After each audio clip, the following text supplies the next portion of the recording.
launch. So if you are joining us today, it's because you serve in a role of professional development where you work. And hopefully you're interested in leading this work with educators and becoming familiar with our newly revised teacher and principal standards. So many of us know that back during the first days of our pandemic, April 2020, the Nebraska State Board of Education made a commitment to a common language of effectiveness for our Nebraska school teachers and leaders by approving the revisions to these Nebraska teacher and principal standards. We call them the NTPPS. These standards provide a structure designed to address the complexities of teaching and leading. And the Department of Education is also committed to the organized and intentional collaboration with key partners. And you see some of those key partners with us today. We have staff developers, we have higher ed with us today. We have some folks from NSEA and some NDE friends. So these standards will be the foundation to provide support to our educational community and help us address equity in schools. We are developing a system called Supporting Educator Effectiveness Through Development, which we call SEED.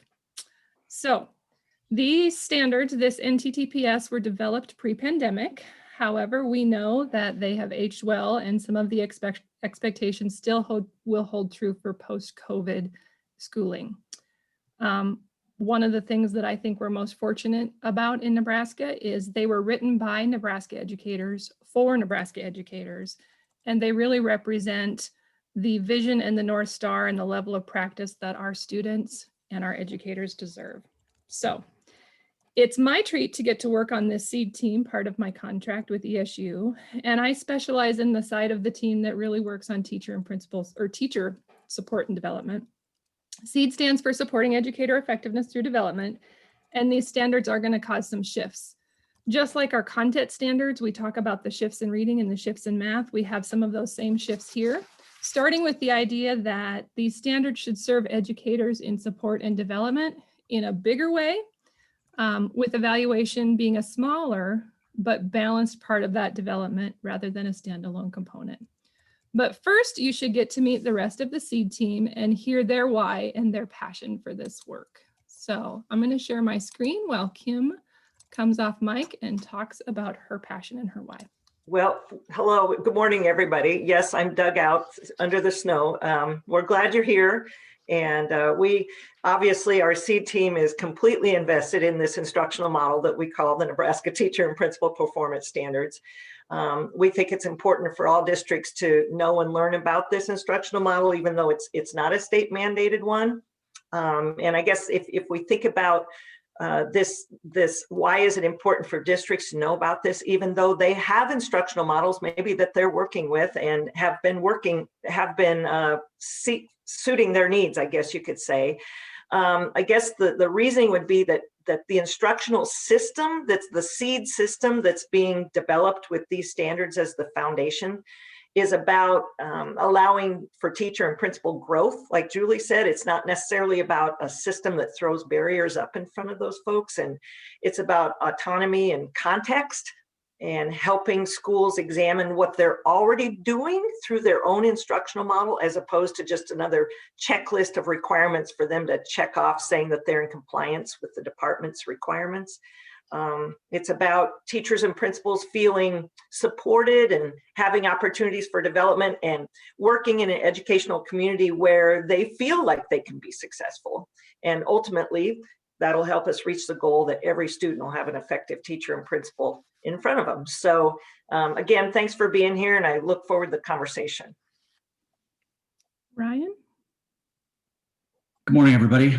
It's good to be here. I think this is exciting to be able to talk about some of the deeper things or deeper elements of what the NTPPS stands for.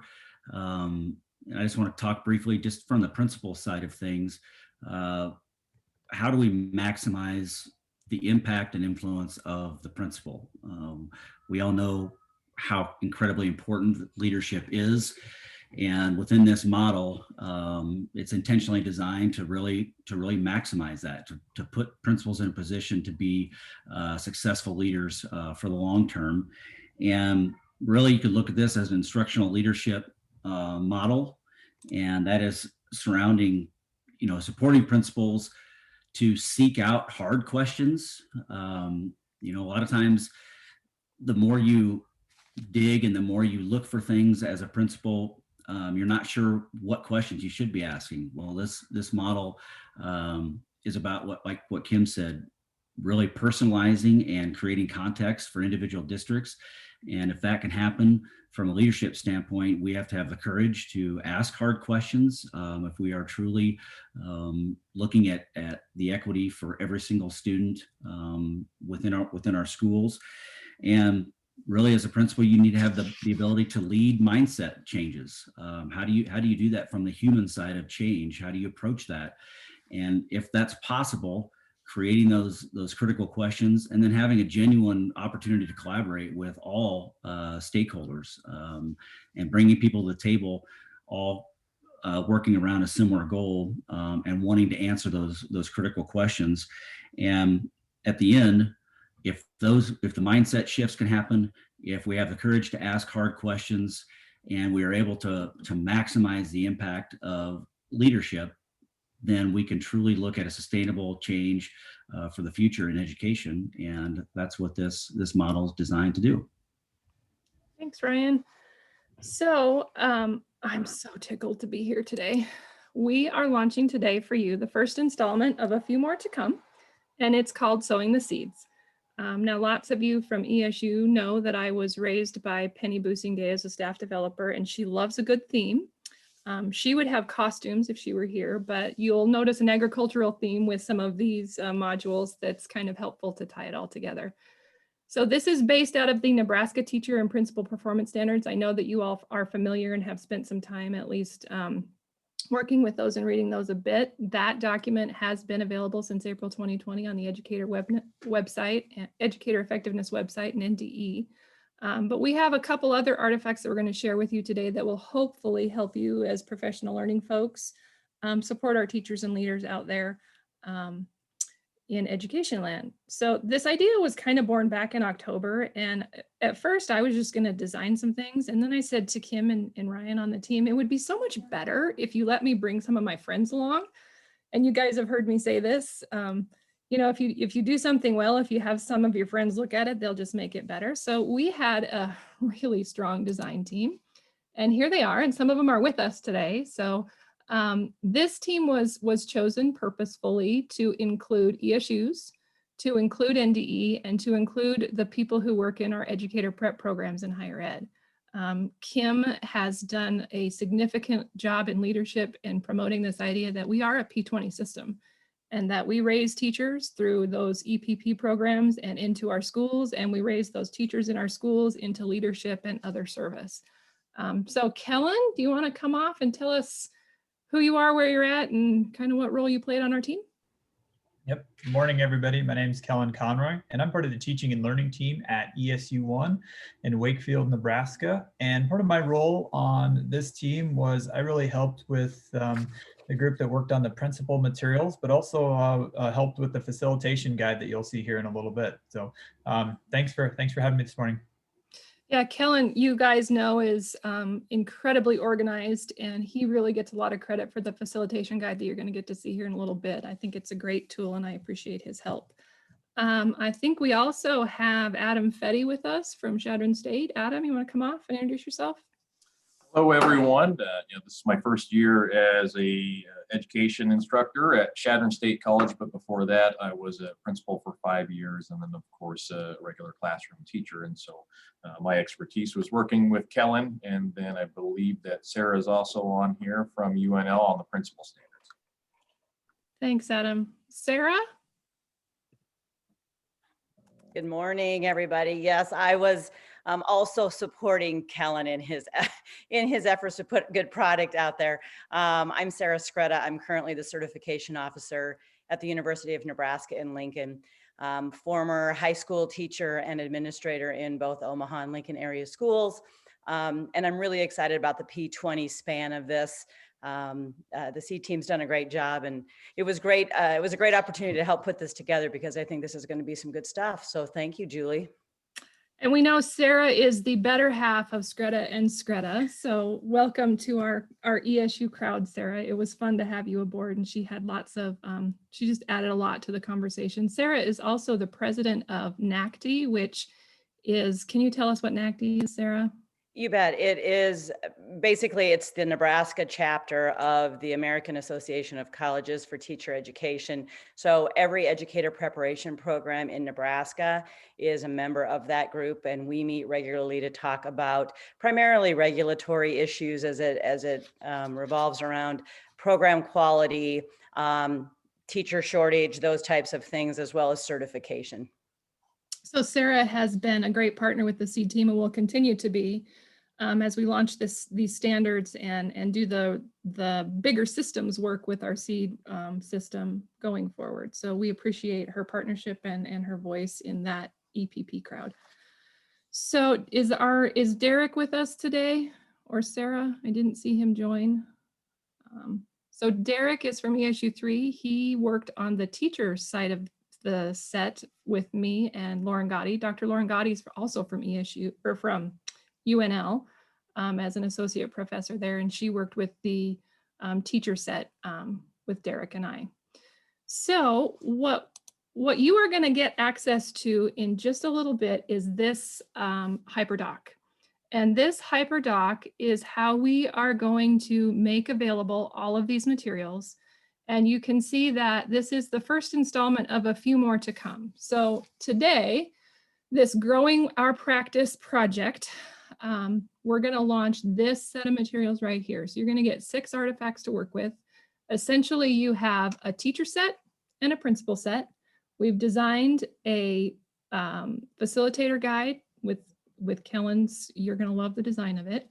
And we've designed a participant guide for you to walk participants through some of the activities. And we've created a set of Google Slides should you need to run a Zoom or a room. Those slides are there. What you need to know is the slides are probably optional. If you didn't want to use those, you wouldn't necessarily have to, because there's lots of ways you could use the participant guide and the facilitator's guide to facilitate groups. You do see that we have some other ideas and installments coming up. The one that we are just starting development on is called Tending to Themes. And it's really where we're going to design some materials to support you all in implementing the themes of equity and data-driven practice. And we're at the very beginning stages of that, trying to put together a team to do some of that work and some of that thinking. Coming later, we have this idea of cultivating growth, which is where we're really going to get into helping you help schools align this system and align the initiatives and the instructional system with these Nebraska standards as the foundation. And finally, coming later, we're going to get to the reaping the harvest, which is really about how do we build a system that supports the talent management and all of the educator performance things with evaluation that is supportive and developmental. So you can see we're sort of giving you a glimpse into where our thinking is headed. We don't have solid timelines on a lot of this work yet, but we're working hard every day to try to develop supports for all of you. So you will get access to this in just a little bit, and then you will see this come back over the next year, 2, 3, with new installments and new things available to you to work with schools. So that's kind of exciting. Here's what we have for you. We have a facilitation guide. And what it does is it sets you up with a picture of the little slide that you might use. It sets you up with a picture of what the facilitator's page, the participant's page might look like. And it gives you some suggestions and some ideas and a guide to facilitate it. Now, what this training is not, is I'm not training you how to be a facilitator or professional learning coordinator. You all have that skill set. What I'm doing is just kind of giving you a walkthrough of the materials. And then my expectation is that you will do your own study and your own work in your own context to decide how and when you might use these and the options that are available to you. So the facilitation guide is what I'm going to ask you to read first here in a little bit, because it really ties together all of the artifacts that we have for you. Next thing that we have for you is a participant guide and note taker. And this was a fun project for me because I learned how to use Adobe Suite. And thanks to Don Ferreira out there at ESU3 for coaching me up and making me smart about that. But essentially, you see that that looks very familiar to the standards document, right? Like the front page kind of looks the same. We put it into the Adobe Suite. We kind of took it apart and rearranged the pages to match what was happening in these presentations and these guides, so that your participants could literally have this Adobe product on their computer. They'd have all the video links, they would have all the question prompts and a place to answer them, and they would have the full text of the standards right in front of them. So this, I think you could use this participant guide with a smaller group if you didn't want to do the slides and walk them through this material just with the guide. I learned a ton doing this. This was a fun project for me to learn how to do Adobe. And lastly, we did build you some slides. So in case you need to run the Zoom or the room, you do have those. And what the notes are on the slide exactly match what's in the facilitator guide. So those should be the same to just keep it kind of clean and streamlined. So there are a few, here's the wah-wah-wah. There are a few things that you are absolutely allowed to do and a few that we have to kind of have some caution and guardrails about. So you absolutely should use these materials to facilitate training for Nebraska educators. These standards are unique to Nebraska, so they're for our teachers.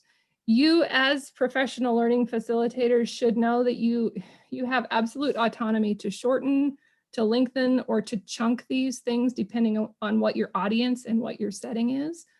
We just ask that you remain faithful to the expert text of the standards.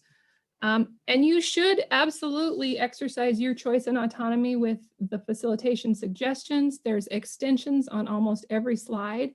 And there are additional materials from the SEED team that you may want to use, things that we've published in podcasts that we have and videos that we have from Educator Effectiveness.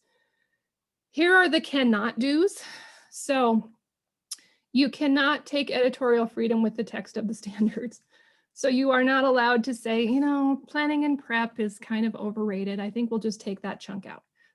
You're not allowed to do that. These are passed and adopted by our state board. And so that text is important that it stays true to what they adopted and to the document. And we ask that you just be faithful and not misrepresent the intent or the objectives or the content of the standards. So for example, if you've read these, you know that there's that phrase in there about confronting student marginalization and institutional bias. It's not, the definition that we're using for confront is really to examine and ask better questions. So we just ask that you represent that as an invitation to ask better questions and not use the definition of this is about being hostile and picking a fight, because that's not what we want to do with our educators. So just being faithful to the intent and the objectives and the content of the standards.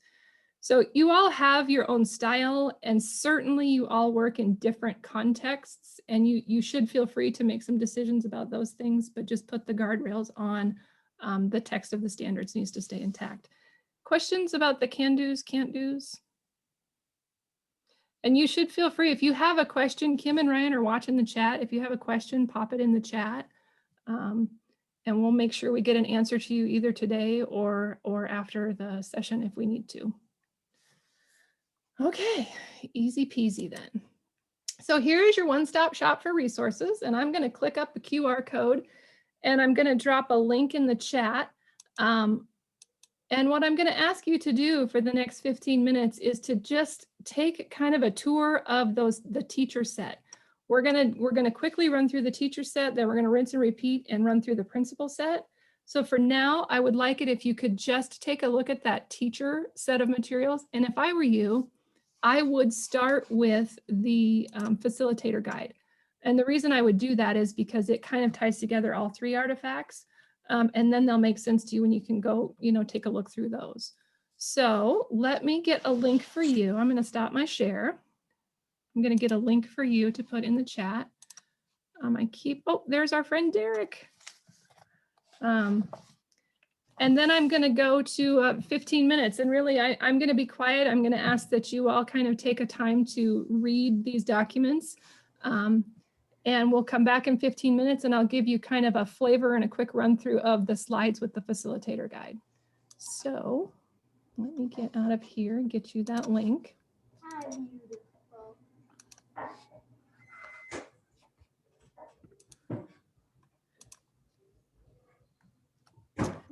So there is a link to the Growing the Seeds one-stop shop. And we are at 8:51 Verizon time. So at 9:05, I'll check back with you and we'll move into kind of a tour of the materials and the slides with the kind of pulling the curtain back from the facilitator point of view and how they would be facilitated. So Kim's going to pause the recording and I don't see the link. I was seeing a link in the chat. Well, is that because I sent it to everyone in waiting rooms? I didn't know that was an option.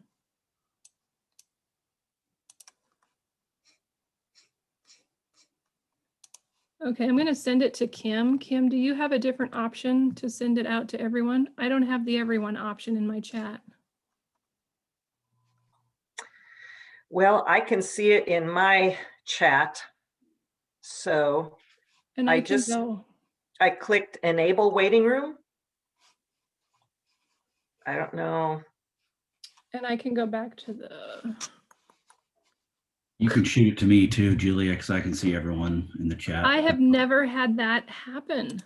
Has anyone ever had that happen? The only everyone I have is everyone in the waiting room. I don't know. Oh, there I go. I think I got it now. Okay, did you get it now? Yay! Okay, there is your one-stop shop. Go check out those materials. I will see you at 9:05. Go ahead and hit record for us again.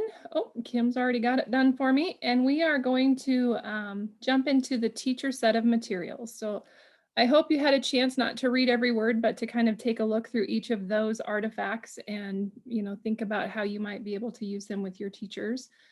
I'm going to talk through this next part kind of just as the facilitator, pull the curtain back as the facilitator and talk to you about some of the design team decisions. And why some of the pieces are where they are, and highlight maybe some of the options and extensions you may want to choose for your folks.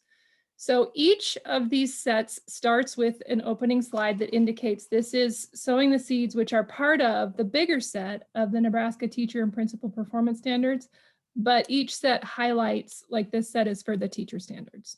So depending on- Julie, yes. Did you want to share your screen? I did. Thank you, Kim. Yep. See, this is why I need a team. So there we go. Now you can see what I'm talking about. This is part of the bigger set of standards, but this is just for the teachers set. So as you probably saw in the facilitator guide, we gave you some facilitator notes to think about ahead of time, and you're professionals, so you know to do this. You know, thinking about what your context is. If you're talking to classroom teachers, or maybe if you're affiliated with a higher ed, you know, like I live here in Chadron and work with Chadron State a lot. Just yesterday, Adam and I were in a meeting where we were talking about these standards. So you may want to pick different extensions or different questions depending on whether you're in front of college professors or classroom teachers or principals. And you all know the context and where you would make those choices. So just know there's a title slide that kind of indicates which set you're in. Both sets have this little video from our fearless leader, Kim. The best thing about Kim is not only does she trust me to lead teams and create stuff like this, but when I say, hey, we need a video that does this for us, she's like, you got it. So the first question from both teacher and principal work groups was, like, they need to know what seed is, right? So Kim has created a video for us.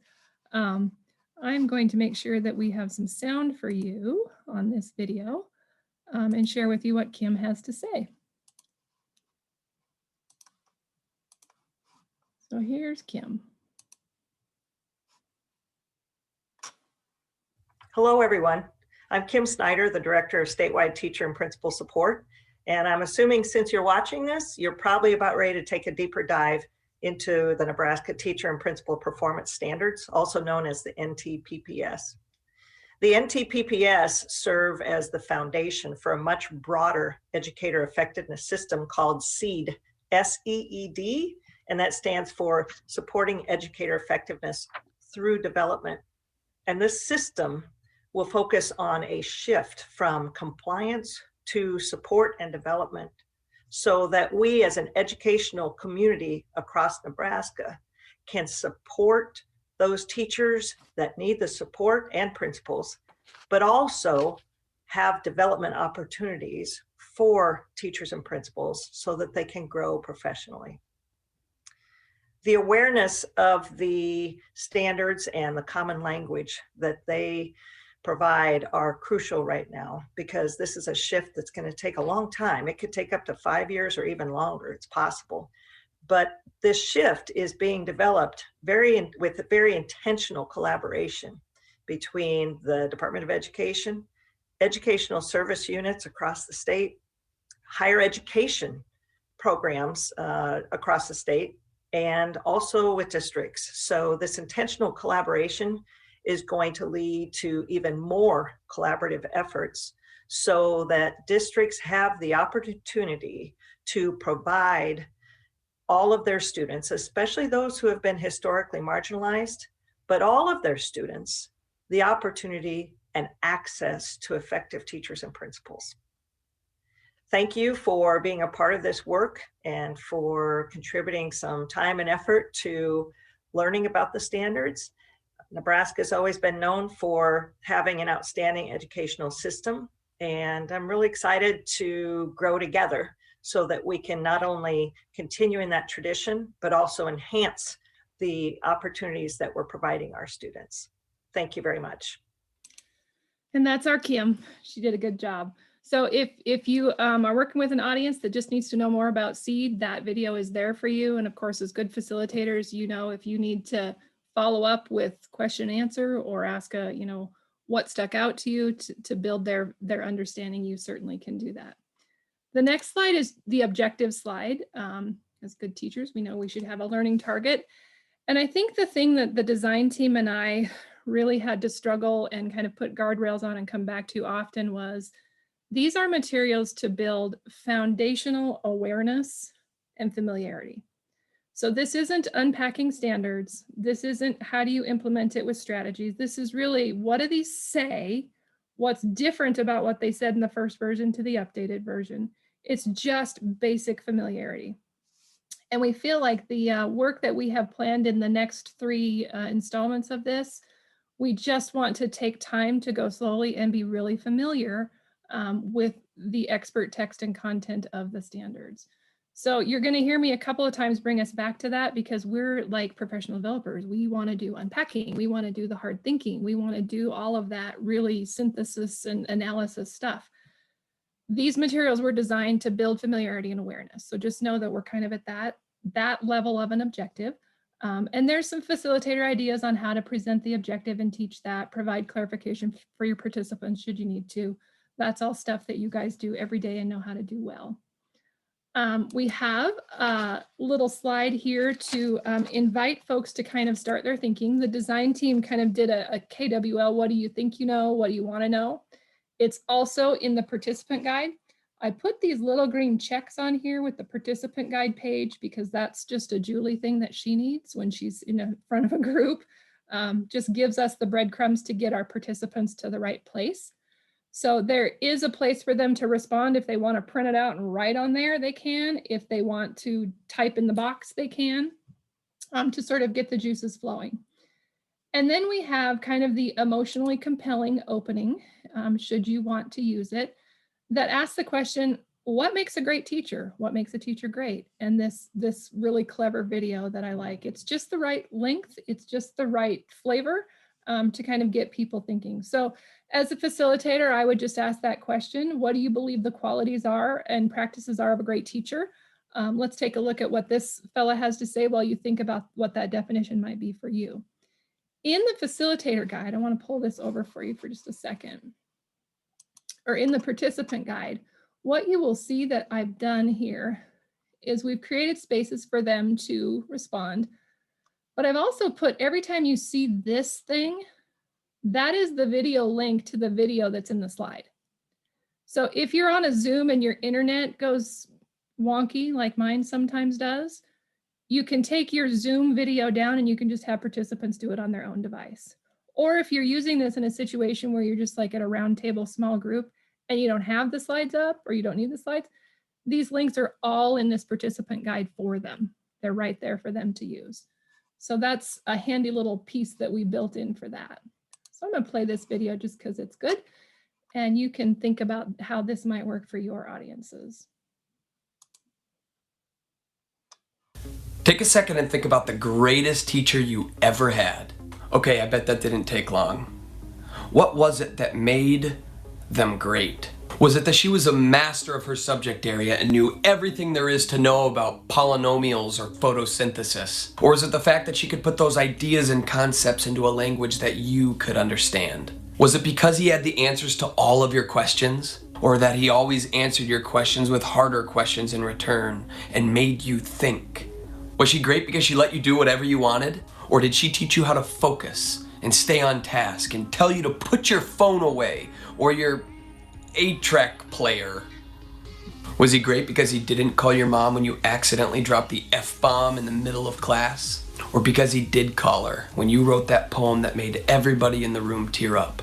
Did she know exactly what to say whenever you had a problem? Or did she rarely say anything and just sat there and listened to your grief? Was he a great teacher because he was easy? Or did he make you work your ass off? Was she perfect? Or was it her imperfections that made her great? Or was it the fact that she let you in on her flaws and imperfections? Was he an easy grader? Or did he make you work and grind and sweat for every single A? Did she teach you to love writing, or numbers, or stories from history, or the intricacies of plant life? Did he or she teach you to love learning, and that you have a potential for greatness, and that kindness and courage matter more than money or success, and that it's okay to make a fool of yourself sometimes? And did they keep granola bars underneath their desks for days that you forgot to eat your breakfast? Or for days when your parents couldn't afford to buy it? Did you know without a shadow of a doubt that you were more than just a name on a roster, or a number on a test, or even just a student in a seat to your teacher? They let you know that you are a person, one who is deeply loved. And because of that, you remember them as great. So that's the video that you're welcome to use to kind of set your tone and set your audience up to do this work. And there are places in the participant guide and facilitator guide with extensions and things you can do with that if you have time. The next slide is really setting us up to get into the content here. So we felt like we needed to create a space for you to do a tour of materials. So if you need to, there's some instructions here on, if you're starting from scratch and this group isn't even aware that we had standards, you can do that history of standard revision. That's written for you on page 2. The seed information is also on page 2. This set of standards has a glossary, which wasn't something that the first set had. That's on page 3 and 5. And then we have the text of all of the standards and elements on pages 6 through 8 of this participant guide. This slide is just to give you the visuals, because these materials are pretty grounded, and I mean, there's some pretty good visuals to keep people moving. This circle is really the teacher standards. We're calling these things the elements. So there's 5 elements for the teacher standards, all surrounded around student success.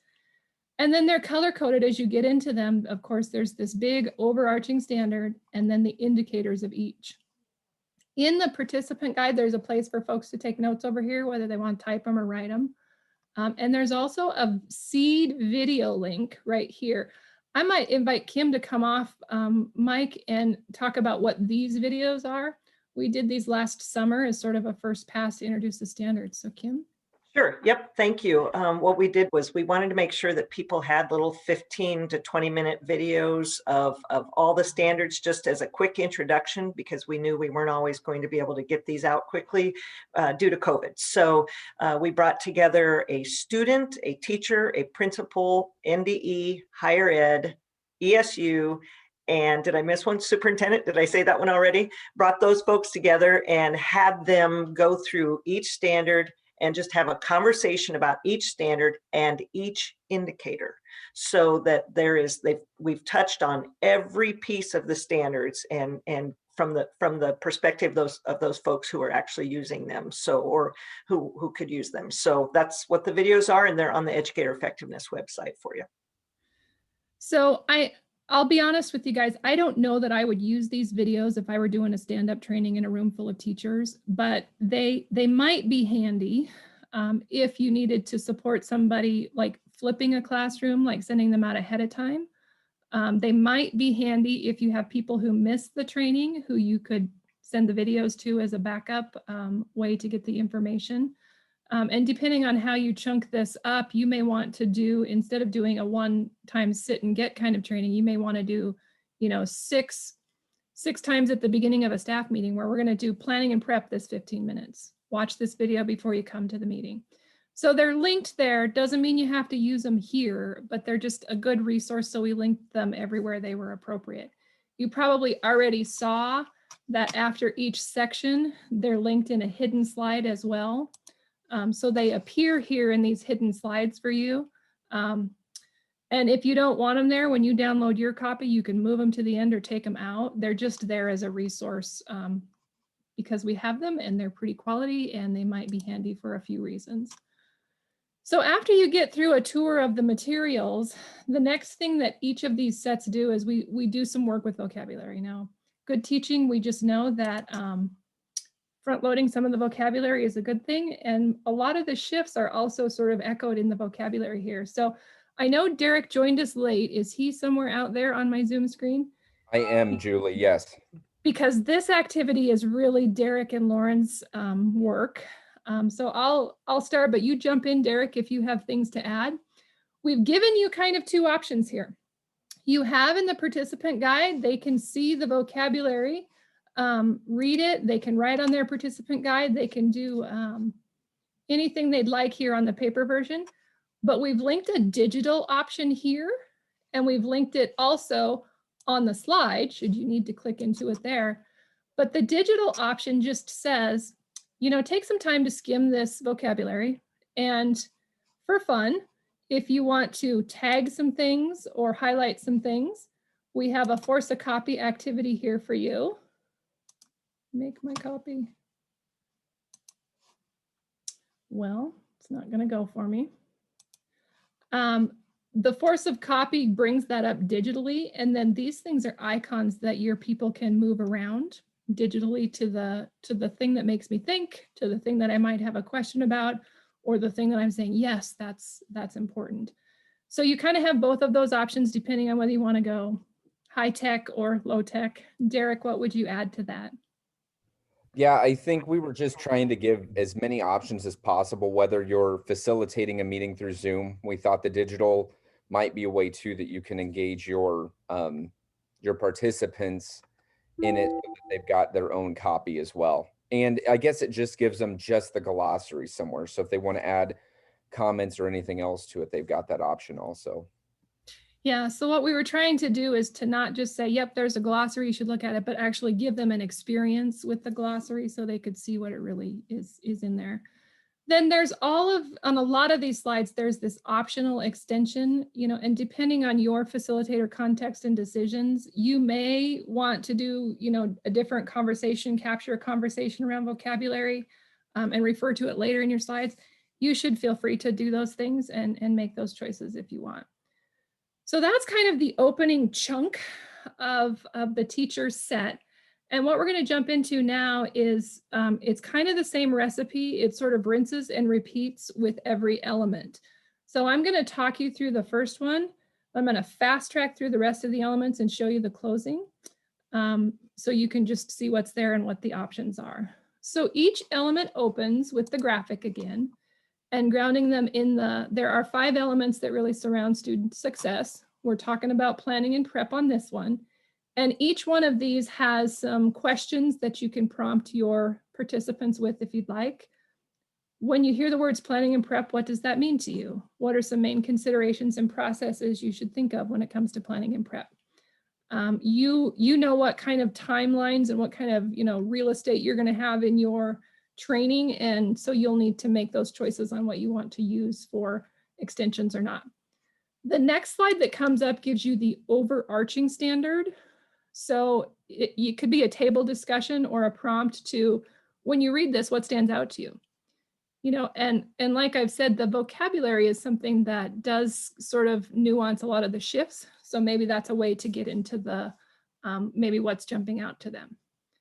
The next slide is really where we want you to spend your time in real estate in this presentation. And it's kind of a busy slide. It's an animated slide, so I'm going to go to present on it. It comes up like this. And I know it kind of breaks death by PowerPoint rules. There's a lot of text there.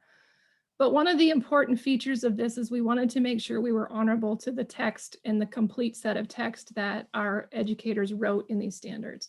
So this is just on first click to just prompt them to take a look, take a skim of these. There's some questions there that you might want to choose from with your audience, depending on who they are. And again, if you're standing in front of college professors, certainly there are some questions that might sound different than if you were standing in front of, teachers. So make sure that they have a minute to kind of look at those. And then here's where we really want to spend our time is on the second click of this, some things drop in. And what our team really spent time doing was saying, okay, post-COVID, and in regard to these standards, what are the shifts that we really need to lean into? And so there are one or two for each slide that I think you will agree. In regard to planning and prep, we have a lot more awareness now of where we need to pay attention to the students' abilities and the family issues and that culturally responsive pedagogy piece. So to the degree that you can pull these shifts out, and again, this is not unpacking and designing strategies and programming. This is, we want you to leave this training aware that these are important things that might sound a little different and look a little different in regard to these standards and in regard to post-COVID schooling. So each set of these has that same kind of rinse and repeat routine. Hey, Julie. Julie, do you mind if I interrupt just for a second? I'm sorry. I just want to make sure that everybody's clear that the team wanted to ensure that there were some opportunities to pull out some shifts, but these don't identify all the shifts. I mean, there's lots of differences between the revisions and the previous standards. So this is just pulling out just a couple to start a conversation. So you might decide to pull out other shifts that you see as well. Yeah, and I think that you should feel like you have that autonomy to do that. If you know that there is a big shift happening in a district that you work with, I think you have the freedom to, to do that with your folks. Each set of these is then followed by this hidden slide that has that video embedded. And again, I probably wouldn't use this video if I were doing the stand and deliver training, but it's there for you. We thought we'd go ahead and make slide and embed it and put the link in so that it was handy for you and you didn't have to go hunt those up. So that essentially rinses and repeats then through the learning environment, asks similar questions, brings up the overarching standard, then brings in some shifts. And again, like Kim said, these are some of them. And what you will begin to see as you work with these is they kind of cling and clang with each other. There's some themes here that sort of keep coming up through these shifts. A lot of the themes are around equity, relationships, well-being, high quality materials, all of those things that we talk about a lot in our business. So that process, again, rinses and repeats through instructional strategies, rinses and repeats through assessment, and finally ends with professionalism.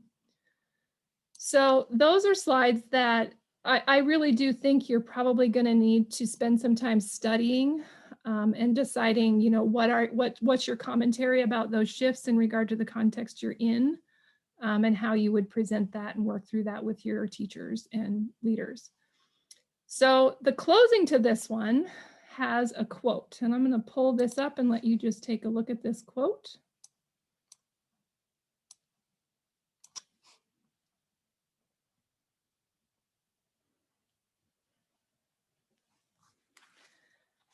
So in the final edits of this set of materials, the SEED team felt like it was really important to make the distinction between what is an instructional model and what is an evaluation tool. Because I think you're starting to hear from us over and over again that our seed hope, our great hope for education, is that we can build a system that is far more keen to support and develop teachers, with the smaller process being about evaluation and judgment. So this is a slide to sort of begin that conversation, and there are some participant guide prompts on page 9 should you want to do that. But there are some notes down here that are kind of important. This is really your chance as the facilitator to invite your folks to draw the differences and similarities between instructional model, evaluation tool, and to really have folks see that they are different and why they're different. One is a summative document that comes once in a while, but this instructional model piece is really the everyday work of making our practice visible and making sure that we are effective to the level of these standards. So this is a talking piece. This is a dialogue piece. This is a build the understanding of your people piece. And I think it's fairly important that we know how to talk about these things appropriately. Kim? Yeah, I don't have anything to add other than I appreciate that the team included this in there, because I do think that this conversation and an understanding of this is crucial to the SEED instructional system work. Thanks, Julie. Yep. All right, so that piece is there for you. Then kind of a closing that says, what have I learned? And there's some prompts on the participant guide, page 9, that just ask people to do some reflection and to really think about, what do I know now that's different than what I thought at the beginning? And what do I want to think about more with others in my building, colleagues or leaders, group discussion or reflective notes. And then it's really just a thank to the design team, who are really, everything that's good about this is to their credit. If you find spelling errors or things that are wrong, that's on me. But they did a tremendous job developing these materials and thinking through a lot of ifs, ands, and buts about these standards and how we could really do this well with our teachers. And then there's just SEED team contact information should you need it. In the facilitator notes, we've talked at length at the SEED team on, should we do an evaluation for this? Should we have a Google form? We decided not to do that because we know that every ESU probably has a tool that they use, and we didn't want people to have to do 2. So we just invite you to use whatever tool you have in terms of evaluating the effectiveness of this work with your folks. And please share it with the SEED team if you have a way, to send us an email or give us a call or tell us how it's going, because we would love to hear your feedback. And if there's ways that we can make this better or other ways we can leverage it, we'd love to hear that. So I'm going to pause. Are there questions, concerns, comments, thoughts?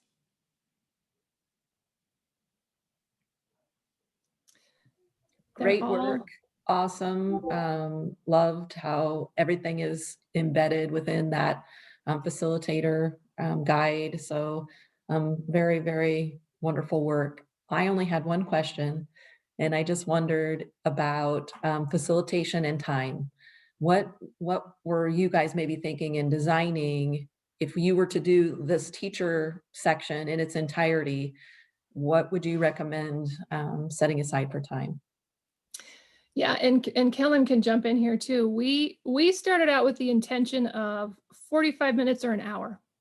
And then we built extensions and thought, you know what, people are going to have to make decisions on how this could work. We could see this working both sets in a 4-hour morning. We could see it being an hour long, kind of sit and get overview. We could see it being 5 different chunks of maybe 20 minutes that you do on the front end of a staff meeting or a PLC meeting. I mean, there's a lot of ways that we talked about doing it, and we decided, you know what, these are smart people who do professional learning for a living, and they'll probably come up with ways that we haven't even thought about. So I think you should take the autonomy to make that decision and work with your schools on what they have available and what might work for them. Kellen, what would you add? Yep, I would agree. And thinking about the timing too, that's one of the things we also talked about is as you work with the schools to, do some pre-planning, and you're working with the administrator and thinking about, okay, how much time do we have? Who's going to be the participants? Well, what's the level of understanding? All of those, some of those pre-planning things and the considerations in that facilitation guide might help you as a facilitator really think about, okay, so how much time do I have? Who's the audience? And then where are we at with our level of understanding? And that might help dictate, well, oh, here's a video we can watch ahead of time, and then we'll talk about this. Or if it's in, like Julie mentioned, PLC groups, this group, we're just going to talk about this standard. Next time we'll talk about this piece. So we really left it up to the flexibility of the facilitator to really see what best fits in the amount of time that everybody has available. Does that help, Kelly? We trust you. Super appreciate the flexibility, knowing that, yes, we're going to have different opportunities working with our schools. I was just already thinking about, from a regional perspective, what we could offer regionally for multiple districts at once, and just kind of wondered about your best, ideas for how much time that might be, maybe not with a lot of extensions, but I heard you saying maybe 45 minutes to an hour initially. Yeah, and Okay. Derek and the other Adam jump in, and Sarah too. That's when we were working as the design team. That's what we said as our target. We need to prepare 45 minutes or an hour's worth to get people familiar and aware. And as we worked, we kept thinking, oh, well, this would be a great extension. Oh, but what if they need this? And so we tried to add those things and just give you the choices, knowing that you'll make the right choices for your schools and your context. Excellent. Thank you. Yep. Okay, so we are at, it's 9:35 for Adam and I. It's 10:35 for the rest of you. So we're going to jump into the next section, which starts with actually some more quiet reading time. So what I want you to do is build in a break. If you need to go potty, if you need to fluff your pillow, scoop off your steps from the snow, whatever you need to do. We're going to pause the video, and at 9:50 Adam and I's time, 10:50 your time, we'll come back and we'll do a quick run through of the principal set and kind of give you the facilitation, pull back the screen version of that. So I'm going to go quiet, and I will see you back at 10:50 if you're in Central Time, 9:50 if you're in Mountain Time. Back. Couple of things before we hit record again. Derek and I discovered a little snafu with the link to the vocabulary activity, the digital vocabulary activity. And hopefully you had a chance to read those principal, take a look at those principal artifacts, because we're going to jump into that. So Kim, do you want to hit record, and we will kick this cat down the road and wrap this up for today. So again, this document's going to be your one-stop shop. So hopefully you had a chance to download these principal materials in this bottom set here with the Sowing the Seeds version of this. So I'm going to jump into this, and what you're going to see is a lot of things are the same. So this session will go faster, but we have, again, a opening slide where you have the green check and the participant guide link QR code there. We again, title slide, introduce yourself, introduce your audience. We again have the nice video from Kim, which is linked in your participant guide should you need it. You have the objectives slide again. And again, this is familiarity and awareness. That's the objective that these materials are developed to. So those are all very similar. And then you see we start with principals kind of where we ended with teachers, which is kind of nice, because if you're doing like what Kelly was talking about before the break, if you're doing a regional day where you might be doing these two sets back to back, if you had a morning with folks, you can see where you could stop with teachers on this slide and then begin again with the principal set without having to do the first couple of slides again. So if you need to make those adjustments, if you're running this as one like half-day workshop or something, that's a nice little transition for you to hook the two together. So that slide is exactly the same for principals, just really drawing the similarities and differences between evaluation instruments and making instruction visible through instructional models. Then you again have this same slide, but this time it's pointing out for you, here are the principal elements that surround that student success. And again, the graphics look the same. We have the overarching standard and the indicators that happen underneath of them. This is also the slide where if you had new participants, you could do a walkthrough of the materials if you wanted to. The participant guide for this one is a little bit longer, but it does have all the same pieces. If they need to know history and revision, if you're starting from scratch, that's in there. The seed information is in there. Glossaries on page 5 and 6, and they're going to get an experience with that here in a minute. And then the standards go from pages 7 to 14. So, and there are optional extensions that are kind of targeted more towards principals and administrators if you'd like to choose from those.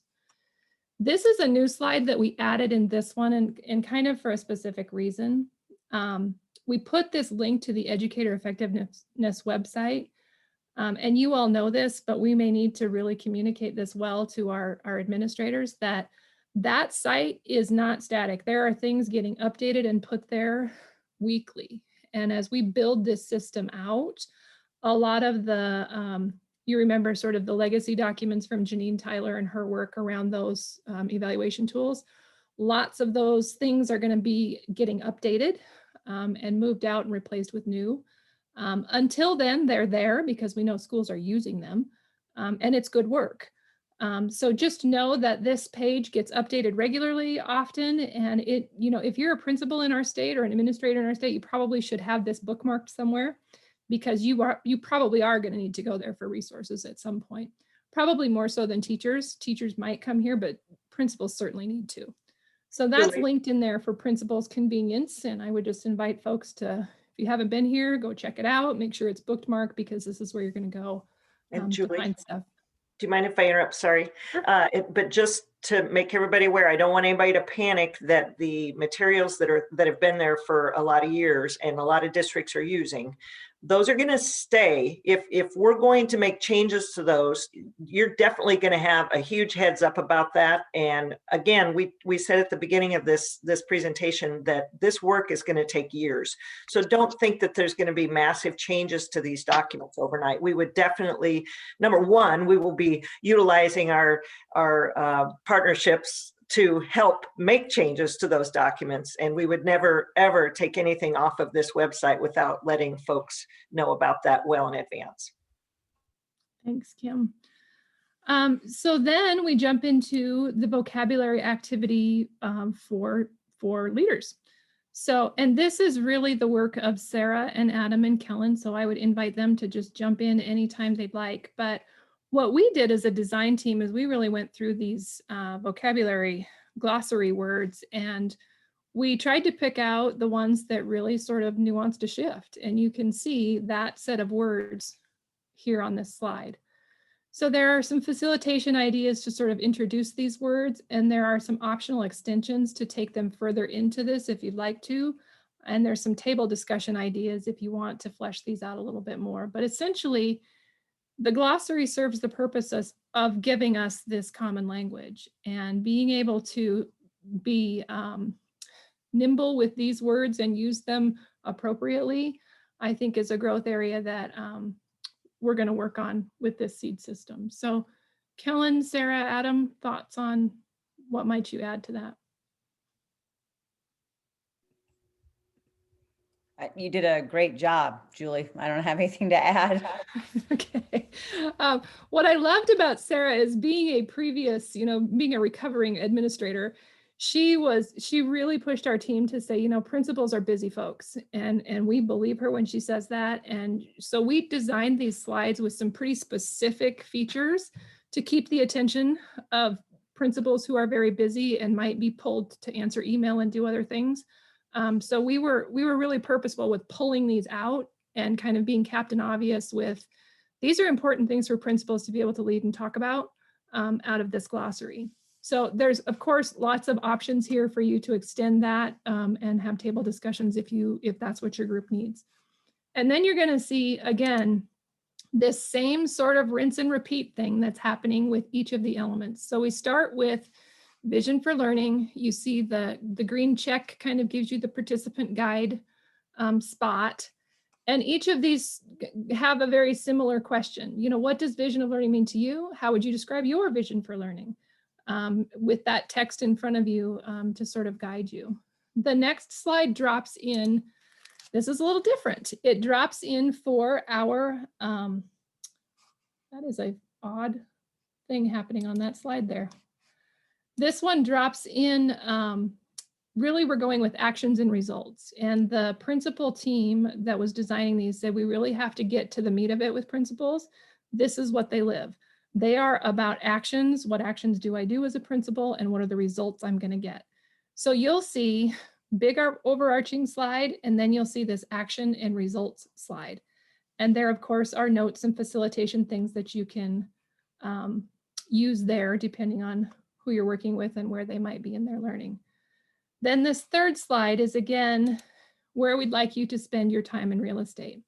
And you'll notice this one's animated again. So I'm going to go to present and sort of give you the tour of that. I don't know why this planning and prep thing is behind my slide, but we'll get that cleaned up in the version that you have. So when this slide first comes up, you will see some sort of shortened versions of what we know good principals are learning and doing and serving our schools with every day. These are the behaviors that what we're trying to do with principals is make them comfortable and say, hey, you know some of this. You're doing this stuff every day. These are the things that principals learn in principal programs, and these are the things that principals do in their work every day. So to kind of set them up and say, you're okay, this is not brand new. We're doing, we've updated these with some shifts, but we know you're doing great work to start with. So those are kind of a quick look, and then drops in the full text of the slides again. And just like in the other one, these are maybe some of the shifts that you'll see with this version of the updates of the NTTPS. So we've highlighted some things that will make sense to you on each of these. The high expectations for well-being. Certainly COVID has taught us that mental health and wellness are important and are going to continue to be important. This theme of instructional experiences based on student experience and high quality instructional materials, that's a theme that you're going to continue to see. And the alignment of programming. Like, you can have all the high quality stuff you want, but if you don't have it aligned and with you know, quality programming, that's a piece that principals need to lead. And this belief that all educators need support and need development, and that they will be successful. So each of these does that same routine. So again, just like in the teacher version, there is the video should you want it. If you don't want it in your slide set, you can move them to the end or take them out. They're hidden for now, but we rinse and repeat with continuous improvement. The actions and results slide comes up, and then the animated slide with, here are the actions we know principals do. These are the things that are expected and are kind of, you know, well known as principaling. Here are our new standards with some shifts pulled out for you. So again, if you're going to spend some time, if you're going to, you know, really decide where you want to spend your real estate in the planning, this would be the place that we would hope you would spend some of your time. Then again, followed by the video. That process continues for each of the elements in chunks. And then we bring it into a closing with a very typical closing you might see. It gives you on page 14 a place to respond to these questions. How might you describe an effective teacher? How might you define an effective principal? And if you have more time available, there's some other extensions there that you can read. For administrators, the team also felt really strongly about this particular table discussion and questions. How do these relate to what you're currently doing, and who else might need to know this? And that was really, we spent quite a bit of time thinking about that, because the other theme that's happening across these standards is systems. And to build systems across a school system or a school district, we really have to be in collaboration and think about who else needs to hear this so that we can implement it in the right sequence and right order. So being able to support your districts, and again, you are professional developers, you know your districts and their contexts. And that question might be different depending on whether you're a district, an A-size district, a C-size district, or whether you're sitting in a college EPP program with college professors who are trying to fit this Nebraska language into a program that may serve lots of states. So depending on your audience, spend some time sorting this out. How does this relate to where you're currently at? And who else might need to know this within your educational environment? So then we have, of course, the thanks to the team again, who are awesome, and the seed team contact information. So that gives you kind of the quick tour of the principal side of the house and some of the design team thoughts behind that. What questions might you have? What can I help you with?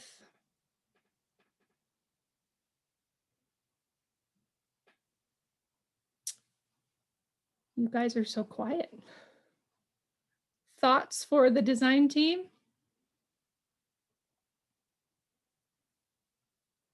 Other than they're fabulous.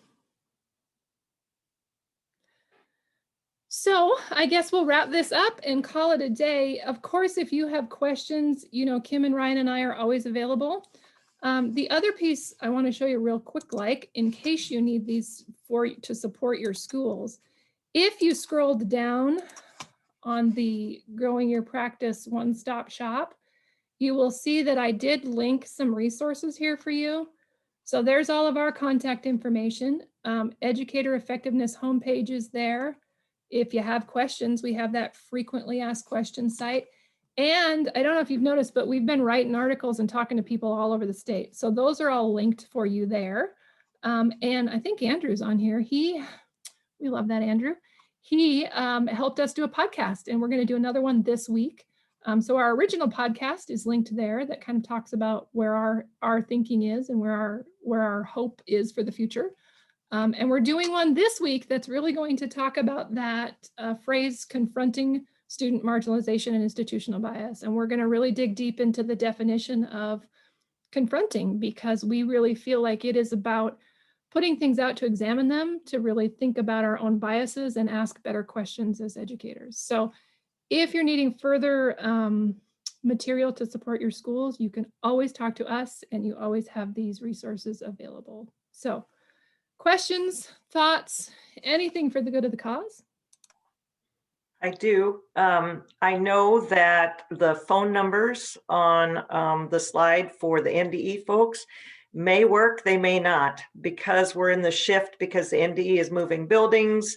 We're turning into more of a hybrid, work from home half the time, work from another office another half the time. I think some of us will be getting work cell phones so that we don't have to use our own cell phones to make calls. So I think our numbers may be changing. So, but our emails will stay the same. So for now, probably just if you need to get a hold of, especially Ryan and me, go ahead and use those emails. And then the other thing would be, I just would have a question. Not a question, I guess just a wondering would be, I know that districts are all over the place with where they are. I've had lots of conversations with my fantastic ESU friends who tell me what's happening in districts, as far as some don't have any awareness of the standards, some are, let's move forward, let's get going with this, some are getting an evaluation instrument ready to go. So where do you see this work? How do you see adapting this work to fit the needs that you have now with your districts, since it's so varied? I'll just throw that out and just see if anybody wants to venture an answer on that.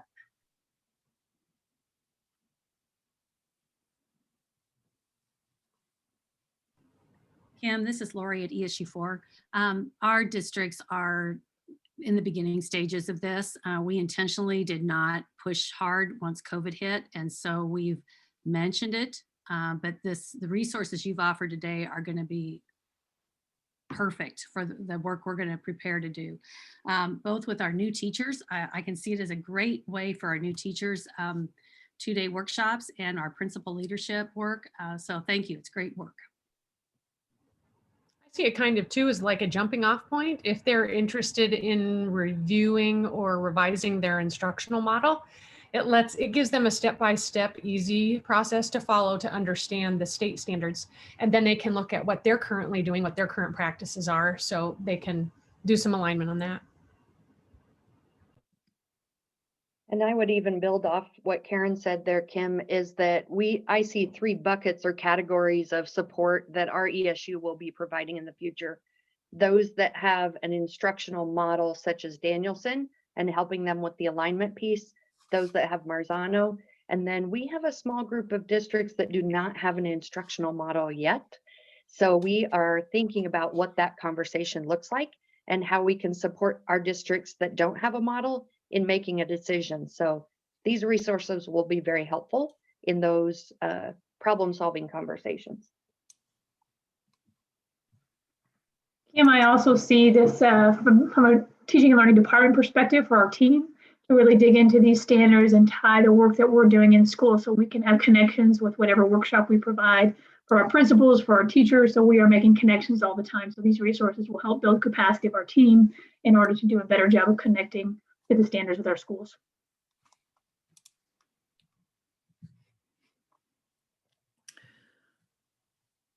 Like I said, every time you bring your friends along, they think of better ways to leverage and use. So I am so happy to have been able to have led this team and share this with you, because I know that you're all jonesing to get started with this work, and I hope it's helpful. We are so looking forward to hearing from you how it's going, what it looks like out there, and how we can create more materials like this in the future with the rest of those phases to better support you. So thank you for coming. Thank you, everyone. Thank you. Thank you. Have a good morning.